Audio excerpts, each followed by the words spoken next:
بالکل ڈیفرنٹ ہے. میں تو سزاؤں کا حامی نہیں ہوں.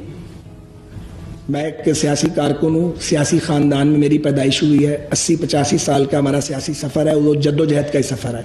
سزاؤں سے مسئلہ میرے خیال میں حل نہیں ہوگا. ہو سکتا ہے میری اس رائے سے لوگ اختلاف کریں, میری جماعت میں بھی کریں, ہمارے حامی بھی کریں. یہ تو غلطی کا اعتراف ہے اور ایک دوسرے کو معاف کرنے کی بات ہے, کیونکہ ہمیں ماننا پڑے گا کہ ہم نے یہ غلطی کی ہے. اور اگر ہم سزاؤں کے معاملے میں چلے جائیں گے تو ہم ملک کو مزید برباد کر دیں گے. میری یہ ذاتی رائے ہے. میں یہ سمجھتا ہوں کہ ہمیں اپنی غلطیاں ماننی چاہیے اور یہ طے کرنا چاہیے آئندہ یہ غلطیاں نہیں کریں گے. اور جو غلیظ الزامات ہم ایک دوسرے پہ لگاتے ہیں ان سے ہمیں وڈرا کرنا پڑے گا, تاکہ ایک منٹ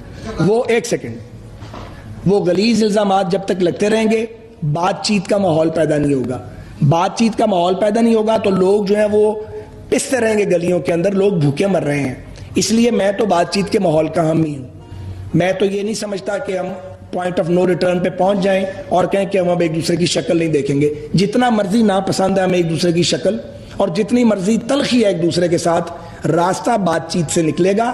لیکن اس کے لیے ماحول بنانا پڑے گا, اور ماحول سب سے پہلے اس کو بنانا پڑے گا جو زیادتی کرتا ہے, جو بھی ہم میں سے کرتا ہے, جو جھوٹ بولتا ہے, جو انٹریگ کرتا ہے. اس طرح نہیں ہوتا کہ پہلے کسی کو رگڑو, رگیدو, ریاستی ادارے مل کے تو وہ ان کو خراب کرے, ایک منتخب حکومت کو گرا دو سازش کے ذریعے جس میں اسٹیبلشمنٹ کے افسران بھی موجود ہوں, صحافی بھی بعض موجود ہوں, اور ایک بینیفیشری بن جائے ایک پارٹی, اس کو امپوز کر دو, چلتے ہوئے ملک کو خراب کر دو, جیلوں میں ڈال دو, ان کے گھر والوں کو ان کو مینٹل ٹارچر کرو, ملک کی اکانومی کا ستیہ ناش کر دو.